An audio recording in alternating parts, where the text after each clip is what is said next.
Dalawang senador ang pinangalanan ng DPWH engineer na si Bryce Hernandez sa pagdinig ng Kamara na kumukubra umano ng kickback sa mga flood control project. Sina Senator Jinggoy Estrada at Senator Joel Villanueva. Mariing itinanggi ng dalawa ang paratang. Si Estrada balak sampahan ng reklamo si Hernandez at saksi si Tina Panganiban Perez. Mabibigat ang alegasyon ni Engineer Bryce Hernandez sa pagdinig ng House Infrastructure Committee kanina. Tama po si Senator Lacson na ang mga engineers ng DPWH ay tila naging legman o bagman na lang.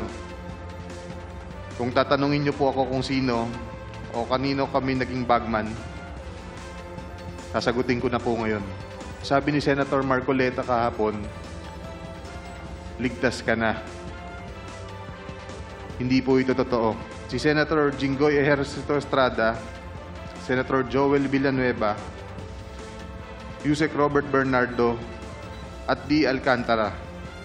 Dalawang senador at isang dating undersecretary ng DPWH ang kanyang tinuro na kumikickback umano sa flood control project sa Bulacan. Si Senator Jinggoy po ay nagbaba ng 355 million ngayong 2025 sa mga ilang projects sa Bulacan.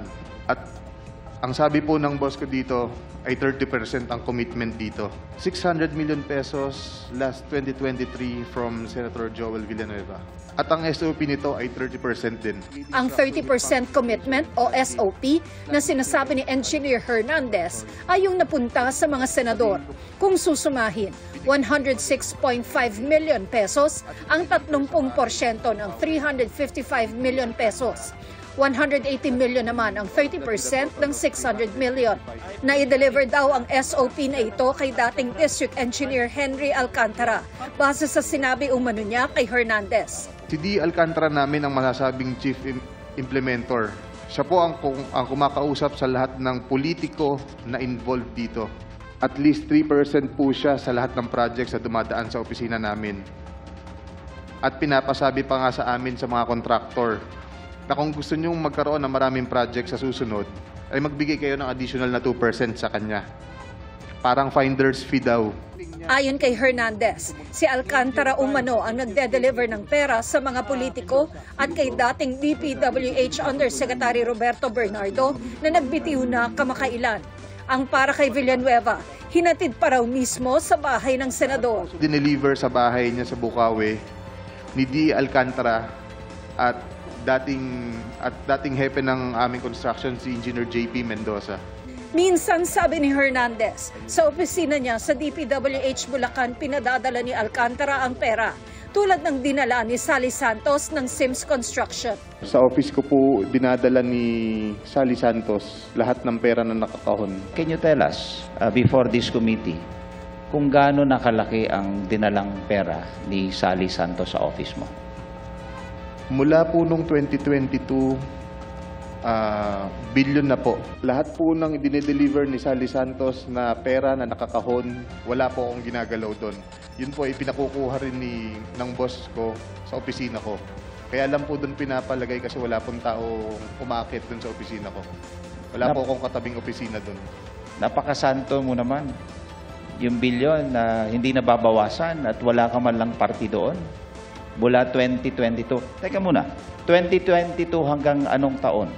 Yung bilyon na yon? 2025 po. 2022 to 2025. Okay. So sabihin na natin, i-deliver sa opisina mo, para kanino yon? Para kay District Engineer Henry Alcantara. Itinanggi ni Alcantara ang lahat ng sinabi ni Hernandez. Wala raw siyang tinatanggap na pera at di rin siya kumausap ng mga politiko at nagde-deliver ng porsyento. Yung sinasabi niya po na dinala niya sa akin ng pera, hindi po totoo. Wala po akong tinatanggap tungkol po sa nanggagaling na transaksyon nila kay Sally Santos. Kahapon po sa Senado, binanggit po ni Sally na sila po ang nangongontrata.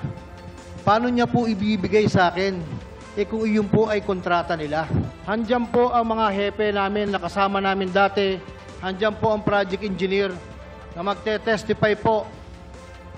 Sila po ay mga biktima po ng pamumwersa at pamimilit ni Engineer Bryce at ni Engineer JP de Guzman, Mendoza. Hindi po totoo yan na ako'y nagdi-deliver sa mga politiko. Si Senator Joel 2023, wala pong project na flood control si Senator Joel ever since. At sino po ang makakaalam kung sino po ang naglalagay dyan? We are not part of the BICAM. Itinanggi rin niyang magkakilala sila ni Senator Estrada. Sa isang punto, isang litrato ang pinakita ni Hernandez kung saan magkasama sina Alcantara at Estrada. Kung hindi po sila magkakilala, there was a time nag-birthday po si Senator Jinggoy sa Soler. Umattend po siya. Sabi ni Alcantara na imbitahan lang daw siya ng ibang kaibigan. Nagpakita rin si Hernandez ng isa pang litrato kung saan magkasama sina Senator Estrada at Alcantara. I'm just trying to show that Mr. Alcantara, Engineer Henry Alcantara and Senator Jinggoy Estrada have met a couple of times already. And they appear, what do they appear? Do they appear close? And they appear super close, Your Honor. Pag-amin ni Alcantara, noong Mayor si Erap Estrada sa Maynila, nasa DPWH Manila si Alcantara kasama si dating Undersecretary Bernardo. Magkasama ko sa Maynila, magkasama ko sa DPWH. Tapos tinatanggi mo ngayon na wala kayong connection kay Jinggoy Estrada, Senador Jinggoy Estrada. Paano naman nangyari? Tingin niyo maniniwala yung mga taong bayan? Wala po kong personal na connection po kay Senator Jinggoy, Your Honor. Nagpakita rin si Hernandez ng mga litrato ng bulto-bultong pera na dineliver daw kay Alcantara. Nakaparte-parte na raw ang pera. Depende sa pagbibigyan sa utos ni Alcantara. Pero di sinabi kung para kanino. Yung pera po na yon, nasa bahay na po yun. I think po, yan po ay pera ng contractor po na nakolekta, nagamit ang ibang lisensya. Ipinakita rin ang screenshot ng mga disappearing messages umano sa isang messaging app sa pagitan daw ni na Senator Villanueva at Alcantara. Kinunan daw ito ng picture ni Engineer JP Mendoza na nagsabing ito raw ay tungkol sa requests para sa multipurpose buildings. Noong October 2023 na kung saan nagre-request po si Senator Joel ng yung mga binasa po ni Engineer Bryce ng flood control. Sinasabi ni Senator Joel na mababa lang yung kanyang pondo, subalit siya ang majority floor. Isa siya ang majority floor leader siya nung that time and member siya ng Commission on Appointment. Yung una po, yung kay Senator Joel, ang tanda ko po dyan, nagre-request po siya ng mga multipurpose building kay Secretary at that time. Tapos po, nung nandun po kami sa hearing sa Senate, kinausap ko po siya, sabi niya, nagre-request ako kay Secretary, papalo up po na lang. Ilan po yan, wala naman po nakalagay dyan na ako'y may transaksyon ng financial sa kanya. Marihing itinanggi ni na Senator Estrada at Senator Villanueva ang mga alegasyon laban sa kanila. Naggalit talaga ako, talaga napamura ako, napakasinungaling nitong taon to. If Mr. Hernandez truly stands by his allegations, I challenge him right now to take a lie detector test with me. Let us settle this once and for all and show the public who is telling the truth. Uulitin ko at parang sirang plaka na po ako, Mr. President. Wala po ako kailanman naging flood control project. Pinalaki po ako ng magulang ko na naniniwala ako sa langit at impyerno. Gihit ni Estrada, hindi niya kakilala si Hernandez. Just common sense.